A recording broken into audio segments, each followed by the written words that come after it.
Bonjour à tous, heureuse de vous retrouver pour ce nouvel épisode. On va évoquer aujourd'hui un petit sujet qui me tient à cœur, tout particulièrement, parce que forcément je le rencontre de plus en plus et au fil de mes rencontres, au fil de mes accompagnements, je découvre des candidats avec des parcours différents, des parcours parfois atypiques, des parcours de vie assez prenants même parfois, avec toujours ce dénominateur commun qui est des personnes qui ont honte de ne pas avoir de diplôme, qui cachent le manque de formation dans leur parcours, qui se demandent si elles sont légitimes pour tel type de diplôme parce qu'elles n'ont jamais, par exemple, été à l'école, ou que l'exercice de l'écriture tel qu'on l'attend dans un livret 2 et dans une démarche de VAE leur fait peur, les angoisse.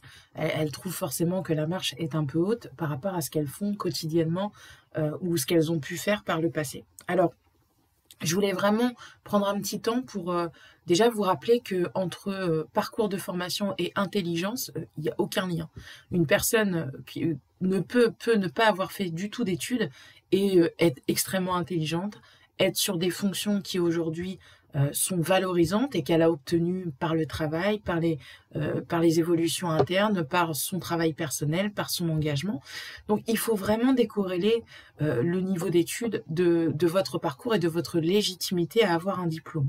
Je connais des personnes qui ont obtenu des masters qui ne sont pas forcément plus intelligentes que des personnes qui ont un bac ou un bac plus 2. C'est simplement que vous n'avez pas démarré dans la vie de la même manière, on n'a pas tous les mêmes cartes au démarrage. Par contre, ça ne va pas vous empêcher de gagner la partie et de faire valoriser tout ce que vous avez fait via justement ce dispositif de VAE. Il a été conçu pour ça, donc il faut bien vous dire que vous entrez dans une démarche et dans un dispositif qui a conscience que parfois entre le parcours de formation au démarrage et le parcours de vie, l'expérience professionnelle, il peut se passer des années et qu'il y a un énorme écart qui se creuse entre ce parcours et votre expérience, et c'est pour ça que le dispositif existe, et vous allez rencontrer un jury qui en a parfaitement conscience. Donc il faut vraiment vous décomplexer là-dessus, déjà d'une part, et vous faire confiance. Et ce que je voulais vous dire également, c'est que on ne jugera jamais vos choix ou la vie que vous avez eue, ou parfois le manque de choix. Certaines personnes ont dû s'occuper très tôt de leurs enfants, ont dû s'occuper d'un parent malade, ont dû prendre en charge leur famille, parfois n'ont pas eu de famille, sont arrivés aussi en France un peu après dans leur adolescence ou dans leur vie adulte et se sont construits comme ça. Et je veux dire, c'est aussi votre parcours de vie, c'est ce qui fait que votre histoire est intéressante et c'est ce qui fait qu'on aura plaisir à vous rencontrer pour échanger autour de votre parcours professionnel et comprendre vos choix, vos expériences et être en mesure demain d'évaluer si vous êtes en capacité de décrocher ce diplôme ou non.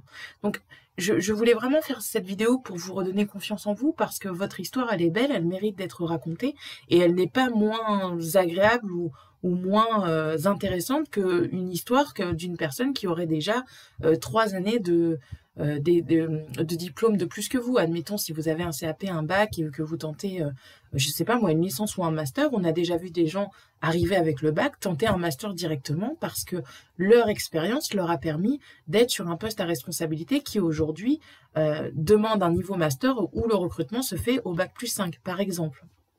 C'est tout à fait possible. Je ne dis pas que ça va être facile. Il y a un travail évidemment à produire en termes d'écriture, en termes d'analyse. Plus le niveau est haut, plus l'exigence forcément est forte. Mais il faut vraiment vous faire confiance et puis vous dire que vous êtes dans un dispositif, dans le bon dispositif qui va valoriser justement cet écart que vous allez combler, j'en suis sûre. Faites-vous confiance et laissez vraiment de côté cette émotion et ce sentiment et présentez-vous, présentez votre histoire et allez chercher ce diplôme que vous méritez tant. Je vous souhaite évidemment une très belle journée et je vous retrouve prochainement pour une autre vidéo. À bientôt.